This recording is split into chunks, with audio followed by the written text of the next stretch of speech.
Hello my dear students, welcome you all to my YouTube channel M Mohammad study circle. आज के इस video में हम लोग आपके first flight English book class 10 से पोएम एनिमल्स के सभी क्वेश्चन आंसर को करने वाले हैं। वो क्वेश्चंस जो कि आपके एनसीईआरटी टेक्स्ट बुक में दिए गए हैं उन्हें भी हम लोग करेंगे और इसके कुछ एडिशनल क्वेश्चन आंसर को भी करेंगे, जिसमें शॉर्ट क्वेश्चन आंसर होंगे, लॉन्ग क्वेश्चन आंसर होंगे और कुछ एक्सट्रैक्ट बेस्ड भी क्वेश्चन आंसर होंगे। तो चलिए पहले हम लोग उन क्वेश्चंस को देख लेते हैं जो कि आपकी एनसीईआरटी बुक में दिए गए हैं। Thinking about the poem, question number 1. Notice the use of the word turn in the first line. जैसे कि यहाँ पे यूज किया गया है, I think I could turn and live with animals. What is the poet turning from? तो ये जो turn यूज किया गया है, इस वर्ड का मतलब क्या है और आखिर हमारा पोएट किस चीज से किस चीज में बदलने की बात कर रहा है? So the answer is the poet compares animals and humans. He thinks that animals are better than human beings. So he thinks that he can turn away from human beings and go to live with the animals. वैसे question number 2 है, mention 3 things that humans do and animals don't.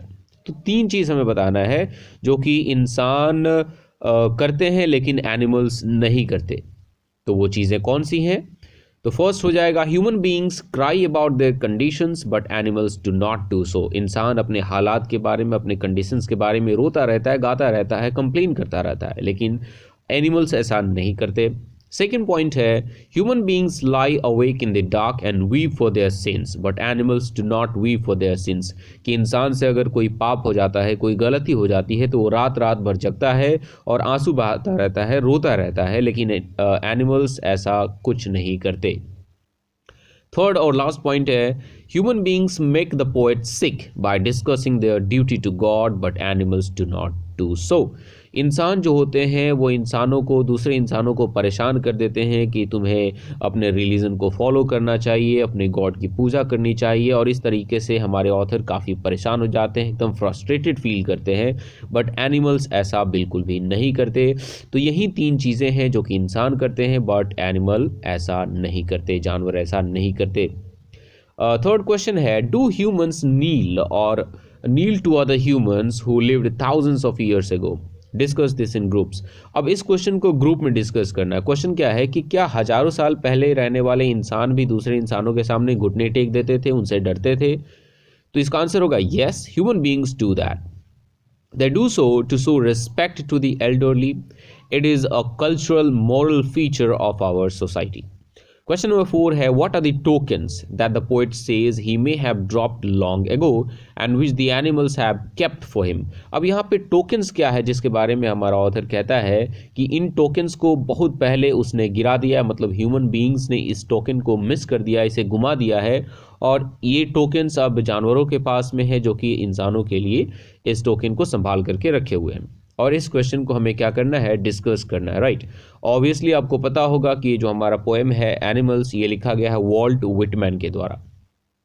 So the answer is the tokens that Whitman speaks of are the tokens of love. मतलब जिस token के बारे में, जिन चीज़ों के बारे में हमारा ऑथर, हमारा पोएट बात कर रहा है, वो टोकन्स ऑफ लव है। जैसे कि इंसान, एक समय था कि जब इंसान लविंग, केयरिंग, काइंड और बहुत ही अफेक्शनेट हुआ करता था, एक दूसरे को प्यार करने वाले लोग हुआ करते थे। But these tokens are generally missing in human beings these days. आजकल ये चीज़ें इंसानों में देखने को बहुत कम ही मिलती है। So the tokens of love, affection, kindness, truth, honesty, sympathy, fellow feelings, ये सभी क्वालिटीज़ एक समय इंसानों में हुआ करती थी जो कि आज देखने को नहीं मिलता। Towards one and all, it is sad that these good human virtues have disappeared. और ये काफ़ी दुख की बात है कि ये जो क्वालिटीज़ हैं, जो ह्यूमन वर्चूज़ हैं, वो आजकल कहीं गायब सी हो गई हैं। The poet feels very bad. He thinks that in this regard animals are better than human being. इसलिए पोएट को काफ़ी बुरा लगता है और वो सोचता है कि इस हिसाब से तो जो जानवर हैं, जो एनिमल्स हैं, वो इंसानों से कहीं ज़्यादा अच्छे हैं, क्योंकि जानवरों में अभी भी इन टोकन्स को हम देख सकते हैं। अभी भी इस तरह की चीज़ें, इस तरह की अफेक्शंस, लव जानवरों में देखने को मिलती है। अगर हम एक कुत्ते को रोटी खिला दें तो वो आगे से, कल से, परसों से हमारे सामने, हमारे आगे पीछे दुम हिलाना शुरू कर देता है, इतना फेथफुल होते हैं। अब इसके बाद एक्सट्रैक्ट बेस्ड क्वेश्चंस हैं। Read the following extracts carefully and answer the questions that follow. तो यहाँ पर फर्स्ट एक्सट्रैक्ट दिया गया है, I think I could turn and live with animals, they are so placid and self contained, I stand and look at them long and long. तो जो आपका first stanza है आपके पोएम से, उसी को उठाकर यहाँ पर दे दिया गया है और इस पर क्वेश्चंस पूछे गए हैं। What is the poet's wish, poet क्या चाहता है। How do the animals appear to the poet, poet को एनिमल्स कैसे लगते हैं। What does he do thereafter, और जब वो एनिमल्स को देखता है उसके बाद क्या करता है। लास्ट क्वेश्चन है who does I refer to in the first line, और यहाँ पे फर्स्ट लाइन में आई किसको रेफर करता है। तो इसका आंसर आपको नीचे दिख रहा होगा। The poet wishes that he could live with animals, the animals appear to be calm, peaceful and self-contained. Next answer हो जाएगा he stands and looks at them for long, और I यहाँ पर पोएट को रेफर करता है। इसी तरह से यहाँ पर आपको दिख रहा होगा सेकेंड एक्सट्रैक्ट, उसके क्वेश्चंस, उसके आंसर, उसी तरह से थर्ड एक्सट्रैक्ट्स, उसके क्वेश्चंस, और ये रहे उसके नीचे उसके आंसर्स। वैसे ही फोर्थ एक्सट्रैक्ट, उसके क्वेश्चंस और उसके आंसर्स, ये आप लोग कर लीजिएगा, बहुत इजी होते हैं, बहुत आसान होते हैं, इसमें ऐसा कोई रॉकेट साइंस नहीं है। नाउ शॉर्ट आंसर्स क्वेश्चंस, और जनरली हमें इन्हें 30 से 40 वर्ड्स में लिखना होता है, और ये क्वेश्चंस जनरली 2 नंबर के होते हैं, 2 मार्क्स के होते हैं। क्वेश्चन नंबर 1 है why does the poet show a preference for living with the animals. यहाँ पे हमारा पोएट ये क्यों दिखाना चाहता है कि वो जानवरों के साथ रहना ज़्यादा पसंद करेगा बजाय इंसानों के साथ रहे। So the answer would be the poet says that it is better to live with animals as they show tokens of goodness. They are peaceful, self-contained and happy. Animals show innate goodness which is lacked in human beings. Animals do not grumble about their lives or cry over their sins. Question number 2 है what is the relevance of tokens in the poem. Animals poem में ये जो tokens दिया गया, ये word, ये किस चीज़ को बताता है। Who brings them to the poet, और इन टोकन्स को कौन पोएट के पास लेकर के आता है। So the answer would be animals show tokens of goodness, they are self contained, peaceful, thankful and happy creatures. Animals are not unhappy and indeed bring out tokens of man's good nature lost long ago. Animals do not grumble about their lives. Question number 3 है what is the central idea of the poem Animals? Central idea क्या है हमारे poem का? So the central idea of the poem is the difference between human beings and animals. तो basically यहाँ पे contrast किया गया है, इंसानों और जानवरों के बीच अंतर दिखाया गया है।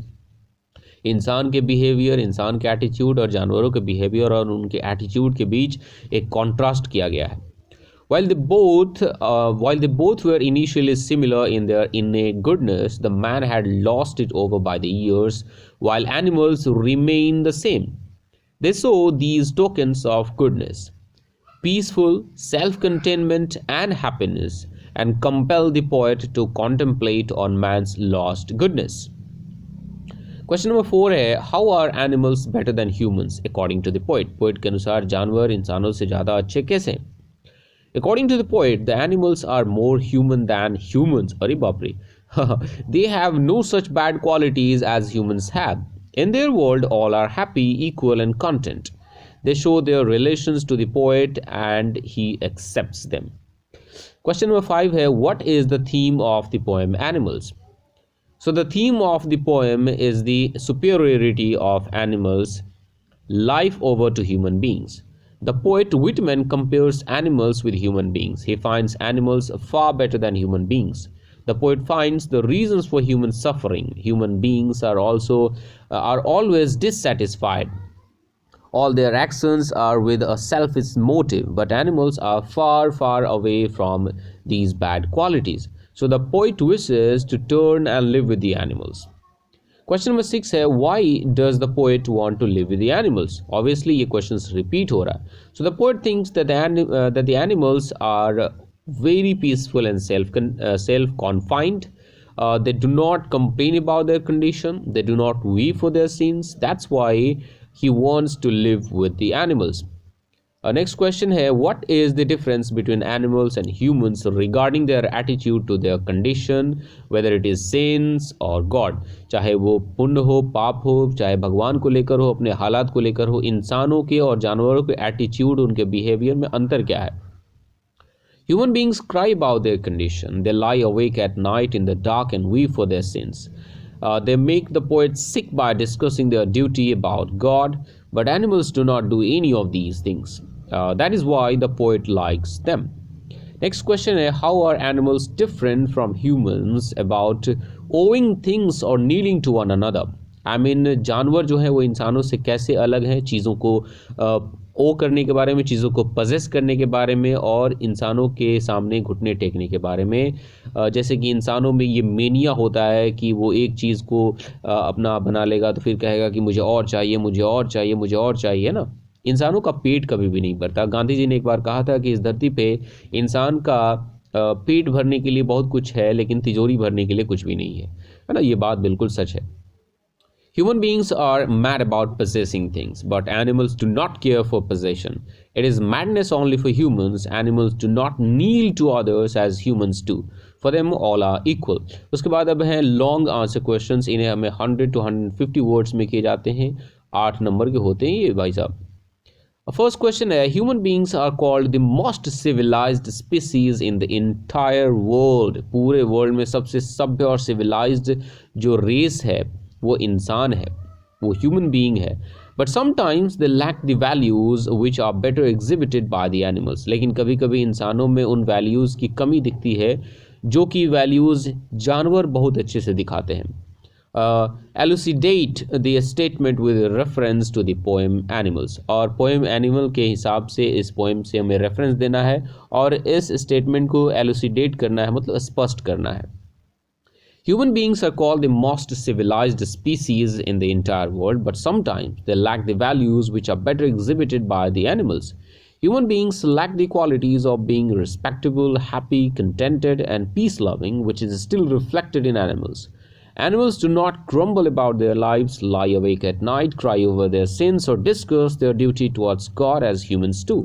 Animals do not have a mania for owing things, nor do they kneel before others like humans. Moreover, the tokens of goodness, love, respect, and happiness have been dropped by the human beings. Well, question number 2 here. The poem Animals tells us that civilization has made humans false to their own true nature. Which values will help you revive your basic nature. अब यहाँ पे poem बताता है कि जो civilisation है, जो सभ्यता है, इंसानों को उन्हीं के नेचर के प्रति फॉल्स बना दिया है, गलत साबित कर दिया है, और किस तरह के वैल्यूज़ इंसानों के बेसिक नेचर को रिवाइव करने के लिए, फिर से ज़िंदा करने के लिए हमारी मदद कर सकते हैं। तो भाई साहब इसके आंसर नीचे दिख रहे हैं, आप इसको पढ़ लीजिएगा। वैसे ही क्वेश्चन नंबर 3 है, how is the poem animals a contrast between humans and animals. कि ये पोएम हमारा एनिमल, इंसानों और जानवरों के बीच में एक विरोधाभास कैसे दिखाता है। So humans can be described as selfish, jealous, restless, unhappy, cribbing, and grumbling creatures. In contrast, animals are peaceful, self-contained, thankful, and happy creatures. So these are the qualities that we can state while contrasting between animals and human beings. They do not grumble about their lives, lie awake at night, cry over their sins, or discuss their duty towards God as human beings do. So also they don't have a mania for owing things, nor do they kneel before others. Animals on the whole are not unhappy and indeed bring out tokens of man's good nature lost long ago when he possessed qualities like love, respect, contentment, and happiness. Question number 4 है, the more I know of humans the more I love my pet. कि मैं इंसानों के बारे में जितना ज़्यादा जानता हूँ मुझे अपने पेट से और ज़्यादा प्यार हो जाता है। With reference to the poem animals elaborate this statement. बाई कर लीजिएगा। उसके बाद ये करने के बाद ये रहा सेल्फ असेसमेंट टेस्ट। अगर आप इस पोएम के एक्सप्लेनेशन को देख लेते हैं, समझ लेते हैं, ऊपर जो मैंने क्वेश्चन आंसर बताया उसको कर लेते हैं, उसके बाद ये जो सेल्फ असेसमेंट टेस्ट दिया गया है इसको अगर आप कर लेते हैं तो फिर किसी का फादर भी आपको एग्ज़ाम में अच्छे मार्क्स स्कोर करने से नहीं रोक सकता है। So these are the questions, इसमें सभी प्रकार के क्वेश्चंस हैं। तो इस वीडियो से आपको अगर ज़रा सा भी हेल्प मिला हो तो वीडियो को लाइक कीजिएगा। वीडियो कैसा था इसके बारे में आप नीचे कमेंट सेक्शन में ज़रूर बताइएगा। मिलते हैं हम लोग एक नए चैप्टर के साथ, उसके क्वेश्चन आंसर के साथ। तब तक के लिए टेक केयर, बाय बाय।